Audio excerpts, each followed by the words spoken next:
வணக்கம் மக்களே. பாமக எம்எல்ஏ சௌமியா அன்புமணி தாவேக்கால அமைச்சராக போவதாக செய்திகள் ஓடிட்டுருக்கு. அதுவும் குறிப்பாக இந்த பத்திரிகையாளர்களுக்கு இடையிலான இந்த வாட்ஸ்அப் குரூப்பில் இந்த செய்தி பரவலாக பகிரப்பட்டுக்கிட்டு இருக்கு. இந்த செய்தி உண்மையிலேயே பாமகவுக்கு அமைச்சரவையில் இடம் கொடுக்க போதா தாவேக்கா அப்படின்னு நம்மளும் களத்தில் இறங்கி விசாரித்தோம். நமக்கு தெரிந்த சோர்ஸ்களில் முன்னணி பத்திரிகையாளர்கள்ட்ட பேசுகிறோம். இப்படி ஒரு செய்தி இருக்கா? ஏன்னா விசிகா தாவேக்கா கூட கூட்டணியில் இருக்காங்க, ஒரு இணக்கமான சூழ்நிலையில் இருக்காங்க. அப்பப்போ அண்ணன் திருமா முன்னுக்கு பின் முரணாக பேசினாலும் அமைச்சரவையில் வன்னியரசு இருக்கார். ஸோ இப்பேற்பட்ட சூழ்நிலையில் பாமக உள்ளே வருவது சாத்தியமா? இது உண்மையிலே ஒரு உண்மையான செய்தியா இல்லை ஒரு சமூக வலைதள வதந்தியா அப்படின்னு நம்மளும் களத்தில் இறங்கணும். நாம் விசாரித்ததில் இதற்கு வாய்ப்பு இருப்பதாகத்தான் செய்திகள் வருது. தாவேக்கா தலைமையே இதை பற்றி யோசித்து வருவதாக செய்திகள் வருது. என்ன அப்படின்னு பார்த்தீங்கன்னா, என்னைக்கு சட்டமன்ற தேர்தல், இந்த 2026 சட்டமன்ற தேர்தல் காலம் நெருங்கிச்சோ, அதாவது ஜனவரியிலிருந்தே பார்த்தீங்கன்னா அண்ணன் திருமாவனுடைய பேச்சுக்கள் ஒரு உளறல்களாக மாறிவிட்டது. முன்னுக்கு பின் முரணான பேச்சு, பிதற்றல்கள் அப்படின்னு சொல்லுவாங்க இல்லையா தமிழில், அந்த பிதற்றல்கள் தான். நேற்று ஒரு பேச்சு பேசுகிறது, இன்றைக்கி ஒரு பேச்சு பேசுகிறது. ரொம்ப ஒரு மோசமான நிலைக்கு அவர் போயிட்டார். ஏன் இப்படி பேசுகிறார் அப்படின்னு எனக்கே தெரியலை.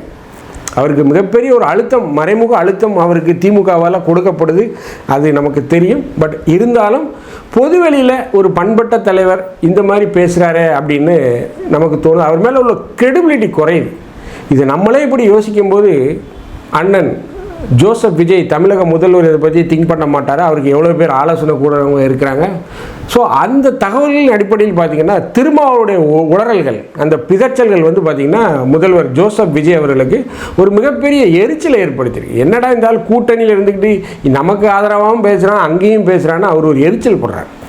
அதாவது ஒரே நேரத்தில் 2 படகுகளில் பயணம் செய்யணும்னு நினைக்கிறார் திருமா. திமுக கூடவும் இணக்கமாக இருக்கணும்னு நினைக்கிறது, தாவேக்கா கூடவும் பங்கேற்கணும், அரசியலில் இருக்கணும் அப்படின்னு நினைக்கிறாரு. இது சாத்தியமா அப்படின்னு பார்த்தீங்கன்னா முடியாது. 20 ஆண்டு காலம் திருமா திமுக கூட்டணியில் இருந்திருக்காரு. ஒரு பிணைப்பு இருக்கும், ஒரு இது இருக்கும், கான்டாக்ட்ஸ்லாம் இருக்கும். ஆனால் கலை யதார்த்தம் பார்த்தீங்கன்னா மக்கள் திமுகவை அப்படி ஓரம் கட்டிட்டாங்க. தாவேக்கா என்ற ஒரு கட்சிக்கு, புதிய கட்சிக்கு வாய்ப்பு கொடுத்துருக்காங்க. ஸோ அப்படி இருக்கும்போது நீங்கள் தாவேக்கா கூட்டணியிலையும் பங்கேற்றுட்டு அமைச்சரவையிலையும் இடம் பெற்றுட்டு இந்த பக்கம் திமுக கூட இணக்கமாக இருக்கணும்னா அதை எப்படி விஜய் ரசிப்பார்? அதை எப்படி விஜய் ஏற்றுக்கொள்வார்? எப்படி தாவேக்கா தொண்டர்கள் அதை விரும்புவார்கள்? இதே அண்ணன் திரும்ப யோசிக்கணும். பட் அதை விட்டுட்டு அவர் பேசிய விஷயங்கள்லாம் பார்த்திங்கன்னா ரொம்ப ஒரு குழப்படியான விஷயம், ஒரு குழப்பவாதியாக மாறிட்டார். ஸோ இப்பேற்பட்ட சூழ்நிலையில் திருமாவளவனுக்கு பதிலடி கொடுக்கும் விதமாக, விடுதலை சிறுத்தைகளுக்கு பதிலடி கொடுக்கும் விதமாக, ஏன் அன்புமணியுடைய மனைவி அக்கா திருமதி சௌமியா அன்புமணி அவர்களை ஏன் அமைச்சராக்கக்கூடாது, ஏன் பாமகவை அமைச்சரவையில் இடம்பெற வைக்கக்கூடாது அப்படின்னு சொல்லி முதல்வர் மாண்புமிகு திரு சி ஜோசப் விஜய் அவர்கள் யோசித்து வருவதாக செய்திகள் வருது. ஸோ என்ன நடக்குது தாவேக்கா வட்டாரத்தில்? பாமக உண்மையிலேயே அமைச்சரவையில் இடம்பெற போதா? என்ன மெசேஜை விடுதலை சிறுத்தைகளுக்கும் திருமாவளவனுக்கும் விஜய் சொல்ல நினைக்கிறார்? அதை பற்றி தான் நம்ம இந்த நிகழ்ச்சியில் பார்க்க போகிறோம். நான் உங்கள் ஜோசப். வாங்க நம்ம இப்போ நிகழ்ச்சிக்குள்ளே போகலாம்.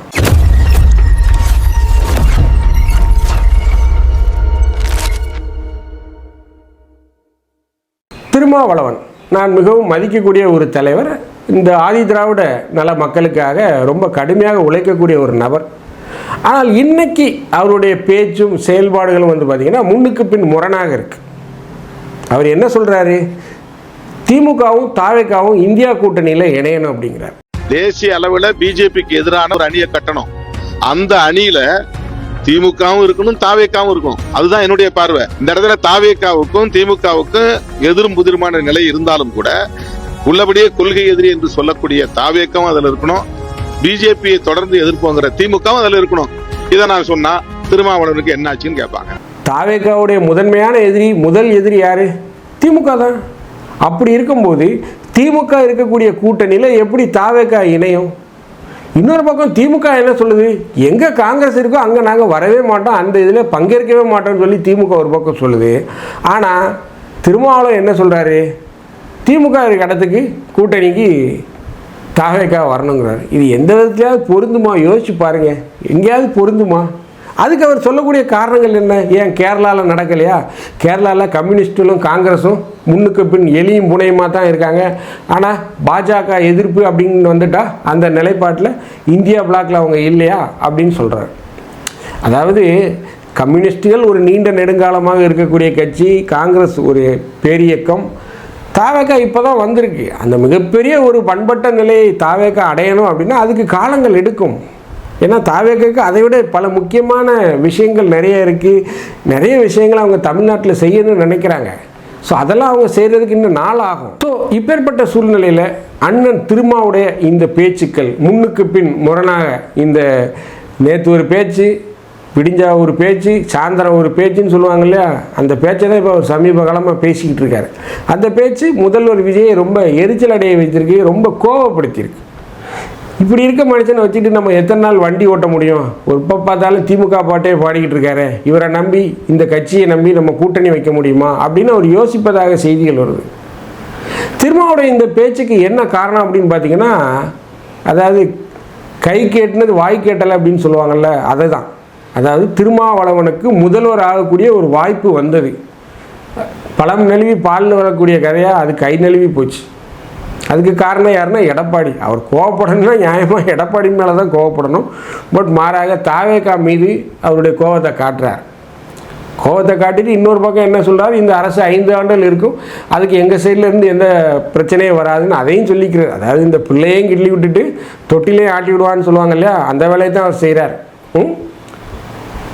திமுக திருமாவளவனை ஒரு பொது முதல்வர், பொது வேட்பாளர் சொல்லுவாங்கள்ல, அவரை முதல்வராக முன்னிறுத்தணும்னு நினைத்தது. ஆனால் அதற்கு எடப்பாடி சம்மதிக்கவில்லை. இது எல்லாமே உங்களுக்கு தெரியும். ஸோ ஒரு மிகப்பெரிய அதிருப்தி இருக்குது, மிகப்பெரிய ஒரு கோபம் அவருக்குள்ளே இருக்குது. ஏனென்றால் இத்தனை வருட காலம் மாநில அரசியலில் அவரால் ஈடுபட முடியல. அதுக்கு மிக முக்கியமான காரணம் யார்? திமுக. நீங்கள் கோவப்படணும்னா திருமாவளவன் திமுக மேலேயும் அதிமுக மேலேயும் தான் கோவப்படணும். முதல்ல அவர் திமுக மேலே தான் கோவப்படணும். திருமாவளவனை மாநில அரசியலில் ஈடுவிடாமல் செய்தது யார்? திமுக. அவர் காட்டுமன்னார் கோவில் அந்த தேர்தலில் போட்டியிடணும்னு நினைத்தார். ஆனால் அவருக்கு சீட்டு கொடுக்காம பண்ணது யார்? திமுக. 20 வருஷம் கூட்டணியில் இருந்தீங்க, உங்களை மதித்து காட்டுமன்னார் கோவில் தேர்தலில் போட்டியிடக்கு ஒரு சீட்டு கொடுத்துருக்கலாம்ல. அப்போ கோவப்பட வேண்டியது யார்? திமுக மேலே. ஆனால் தாவேக்கா மேலே உங்கள் இதெல்லாம் காமிச்சிங்க அப்படின்னா, ஸோ இது ரசிக்கலை. ரொம்ப ஒரு மோசமான நிலைக்கு போயிட்டுருக்கு.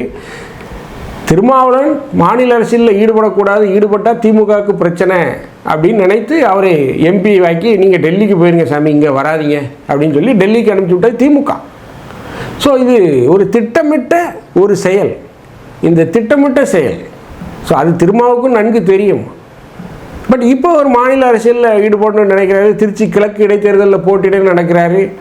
தாவேக்கா முதல்ல அவரை போட்டியிடன்னு நினைத்தது, விரும்பியது. ஆனால் இப்போது அவருடைய பிதைச்சல்கள், அவருடைய உளறல்கள்லாம் கேட்டதுக்கப்புறம் அண்ணன் ஜோசப் விஜய் அவர்களே அதை பற்றி யோசிப்போம், பின்னாடி பார்த்துக்குவோம் அப்படிங்கிற மாதிரி சொல்லிட்டார். ஸோ இதெல்லாம் நம்ம நன்கு விசாரித்து தான் இந்த விஷயங்களை சொல்கிறோம். ஸோ சௌமியா அன்புமணியை உள்ளே கொண்டு வரணும்னு நினைக்கிறாரு. அவர் பசுமை தாயகம்ங்கிற ஒரு அமைப்பை வைத்து நிறைய இடங்களில் மரக்கன்றுகள் நடனம், இந்த நீர்நிலைகள், குளங்குட்டைகள்லாம் தூர்வாடுறாங்க. மக்கள் டிவியை ரொம்ப அழகாக நடத்திட்டு போகிறாங்க. ஒரு வர்த்தக ரீதியில் செயல்படாமல் அந்த மக்கள் தொலைக்காட்சியை பார்த்திங்கன்னா ரொம்ப இயல்பாக டிடி மாதிரி இருக்கும், பொதிகை டிவி மாதிரி இருக்கும். தெருக்கூத்தெல்லாம் அதில் போடுறாங்க, தெருக்கூத்து நிகழ்ச்சியெலாம் அதில் காட்டுறாங்க மக்கள் டிவியில். ஸோ இப்படி தமிழ் மக்களுடைய பாரம்பரியத்தையும் தமிழ் மக்களுடைய கலாச்சாரம், பண்பாடு இதெல்லாம் பிரதிபலிக்கும் வகையில் அந்த டிவியை நடத்திட்டு போகிறாங்க. ஸோ இதையெல்லாம் விசாரித்து ஆராய்ந்து முதல்வர் சௌமியா அன்புமணியை நம்ம அமைச்சரவையில் கொண்டு வரணும். ஒரு பண்பட்ட பெண்மணியாக இருக்காங்க, ரொம்ப மெச்சூர்டாக இருக்காங்க, சூழலியல் ஆர்வலராக இருக்காங்க, ரொம்ப ஒரு கலை யதார்த்தத்தை தெரிஞ்சவங்களாக இருக்காங்க. இந்த பெண்மணி நமக்கு தேவை அப்படின்னு அவங்க விரும்புகிறார் முதல்வர். உண்மையிலே ஒரு நல்ல பாராட்டுதலுக்குரிய பெண்மணி தான் திருமதி சௌமியா அன்புமணி அவர்கள். ரொம்ப அழகான ஒரு மனிதர். மக்கள் டிவி அவர் நடத்துகிற இதெல்லாம் பார்த்தீங்கன்னா எந்தவித ஒரு கமர்ஷியலான எந்த ப்ரோக்ராமும் இருக்காது. ரொம்ப ஒரு பிபிசி, ஒரு பொதிகை தொலைக்காட்சி பார்த்த மாதிரி தான் இருக்கும். மக்களுக்கு என்ன தேவை அந்த மாதிரி தான் இருக்கும். ஸோ அந்த அளவுக்கு ஒரு மெச்சூர்டாக இருக்கும்போது அவருடைய செயல்பாடுகள் எல்லாம் ஆராய்ந்து அவருக்கு இன்டெலிஜென்ஸ் கொடுத்த ரிப்போர்ட் வைத்து பார்க்கும்போது சௌமியா அன்புமணி ஒரு சரியான ஒரு பெண்மணி அப்படின்னு முதல்வர் நினைச்சிருக்கார். நாமளும் அதை தான் சொல்கிறோம். 100க்கு 100 ஒரு அமைச்சராவதற்கு உண்டான அனைத்து தகுதிகளையும் புரிந்த ஒரு பெண்மணி யாருன்னா அக்கா திருமதி சௌமியா அன்புமணி அவர்கள். எந்த மாற்று மருத்துவம் இல்லை. அருமையாக செயல்படக்கூடியவர், அழகாக பேசக்கூடியவர், பண்பட்ட விதத்தில் பேசுவார். ஸோ இப்பேற்பட்ட சூழ்நிலையில் ஒரு சரியான மெசேஜை அவர் விடுதலை சிறுத்தைகளுக்கு சொல்கிறார். ஒழுங்காக இருங்க, இல்லைன்னா நாங்கள் பாமக கூட போயிடுவோம். மேலும் பாமக கூட கூட்டணி வைத்தால் மிகப்பெரிய அளவில் இந்த வன்னியர் சமுதாயத்தை சேர்ந்த மக்களுடைய ஆதரவை தாவேக்கா பெறும். அதுலேயுமே ஒரு அரசியல் கணக்கும் இருக்குது, இல்லைன்னா சொல்ல முடியாது. ஸோ இப்படி திருமாவளவனுடைய உளறல்கள், பிதச்சல்கள், முன்னுக்கு பின் முரணான பேச்சுக்கள் அண்ணன் ஜோசப் விஜய் முதல்வர் அவர்களை மிகப்பெரிய அளவில் கோபமடை செய்வதற்கு, எரிச்சலடை செய்வதற்கு, அவரை காயப்படுத்தி. ஏன்னா அவர் வீடு தேடி போயிருக்கார், அவருடைய அலுவலகம் தேடி போயிருக்கார். போய் உங்களுக்கு நாங்கள் அமைச்சர் பதவி தரோம் வாங்க அப்படின்னு கூப்பிட்டுருக்காரு. என்னைக்காவது ஒரு நாள் ஸ்டாலின் உங்கள் கட்சி அலுவலகத்துக்கு வந்திருக்காரா சொல்லுங்கள்? முதல்வரை நீங்கள் சந்திக்கும் போதே, திருமாவளவன் முன்னாள் முதலமைச்சர் MK ஸ்டாலினை சந்திக்கும் போது உங்களுக்கும் அவருக்கும் இடையிலான இடைவெளி என்ன? அவர் அமர்ந்திருந்தார், ஒரு சீட்டை விட்டு தான் உதயநிதி உட்கார்ந்துருந்தார். இதெல்லாம் நீங்கள் பார்த்துருப்பீங்க. ஸோ அப்படி உங்களை மதித்தாங்க. ஆனால் அண்ணன் விஜய் அவர்கள் உங்களை எப்படி வழி நடத்துகிறாரு? உங்கள் அலுவலகத்துக்கு தேடி வந்து இது பண்ணார். ஆனால் நீங்கள் அவரை எப்படி கொச்சப்படுத்துறீங்க? 2 சீட்டு இல்லாமல் நீங்கள் ஆட்சி அமைக்க அலைந்த அலை எங்களுக்கு தெரியாது, எவ்வளோ கஷ்டப்பட்டீங்க, எவ்வளோ திண்டாடினீங்க அப்படின்னு ஒரு நக்கல் நையாண்டியமாக நீங்கள் பேசிட்டீங்களே. 2 சீட்டு முக்கியம்தான், இல்லைன்னு சொல்லலை. பட் ஆனால் 108 சீட்டு அடிச்சிருக்காரு. உங்களால் அடிக்க முடியுமா? நீங்கள் அடித்த இந்த 2 சீட்டும் திமுக வச்சு தான், அதை நான் இல்லைன்னு சொல்லலை. பட் ஆனால் அதெல்லாம் பேசக்கூடாது, காயப்படுத்தக்கூடாது. உங்களை வந்து மதித்து வந்து உங்கள் அலுவலகத்துக்கு வந்து கூப்பிட்றாருங்கும் போது அந்த மனிதனை பார்த்து, அவரை பார்த்து பொது வெளியில் 2 சீட்டுக்காக என்ன அலைஞ்சிங்க? இந்த 2 சீட்டு இல்லாமல் தானே உங்களால் ஆட்சி அமைக்க முடியல, அப்போ அந்த 2 சீட்டு முக்கியம் தானே அப்படிங்கிறாரு. சரி, அப்போ ராஜினாமா பண்ணுவோம், நீங்களும் தனியாக நில்லுங்க. இப்போ நீங்கள் திரும்ப திமுகவுக்கு போக முடியுமா? தாவேக்கா கூட்டணிக்கு வராதிங்க, தனியாக நில்லுங்க, விடுதலை சிறுத்தைகளால் ஜெயிக்க முடியுமான்னு பார்த்துடலாம். இதெல்லாம் வந்து கலை யதார்த்தம் என்னங்க தெரிஞ்சுட்டு பேசணும். மக்களுக்கு விஜய்க்கு மிகப்பெரிய அளவு ஆதரவு கொடுத்துருக்காங்க. பேரன்பு பேராதரவோடு விஜய் ஆட்சி கட்டில் அமர்த்திருக்காங்க. அதை புரிஞ்சுக்கணும். எல்லாருமே புரிஞ்சிக்க மாட்டேங்கிறீங்க. தமிழக அரசியலில் ஒரு புரட்சி நடந்திருக்கு, செஞ்சி புரட்சி. அடுத்த புரட்சி எங்கே நடக்க போகுதுன்னு பார்த்தீங்கன்னா டெல்லியில். மோடி 2029 ஆட்சி கட்டிலிருந்து இறக்கப்படுகிறார். இன்றைக்கி நம்ம சொல்கிறோம் மோடி மிகப்பெரிய தோல்வியை சந்திக்க போகிறார். 2029 மிகப்பெரிய தோல்வியை சந்திக்க போகிறார். மிகப்பெரிய அளவில் ஜென்சி அவர் மீது கோபத்தில் இருக்காங்க. இது நடக்கா இல்லையான்னு பாருங்கள். நம்ம இப்போவுமே பதிவு பண்ணுறோம். 3 வருஷத்துக்கு முன்னாடியே சொல்கிறேன், 2029 பாஜக, மோடி தலைமையிலான பாஜக படுதோல்வி அடையும். 2029 பாஜக வேட்பாளர் யார் தெரியுமா? யோகி ஆதித்யநாத். அதையுமே நான் சொல்லிடுறேன். மிகப்பெரிய மாற்றங்களை மோடி செய்ய போகிறாரு, கேபினெட்டில் மாற போகிறாரு. அதை பற்றி தெரிஞ்சுக்கணுன்னா, அடுத்த அப்டேட்களை தெரிஞ்சுக்கணும், நம்ம வீடியோக்களை சேனல்களை பாருங்கள். அடுத்த வீடியோ அதை பற்றி தான். ஸோ ஒரு ஸ்ட்ராங்கான மெசேஜை விஜய் வந்து விடுதலை சிறுத்தைகளுக்கு சொல்கிறாரு, அதுவும் குறிப்பாக திருமாவளவனுக்கு சொல்கிறார். இந்த வீடியோ உங்களுக்கு பிடிச்சிருந்துச்சுன்னா தயவுசெய்து லைக் பண்ணுங்கள், ஷேர் பண்ணுங்கள், சப்ஸ்கிரைப் பண்ணுங்கள். மறக்காமல் உங்கள் கருத்துக்களை கமெண்ட் செக்ஷனில் சொல்லுங்கள். நன்றி, வணக்கம்.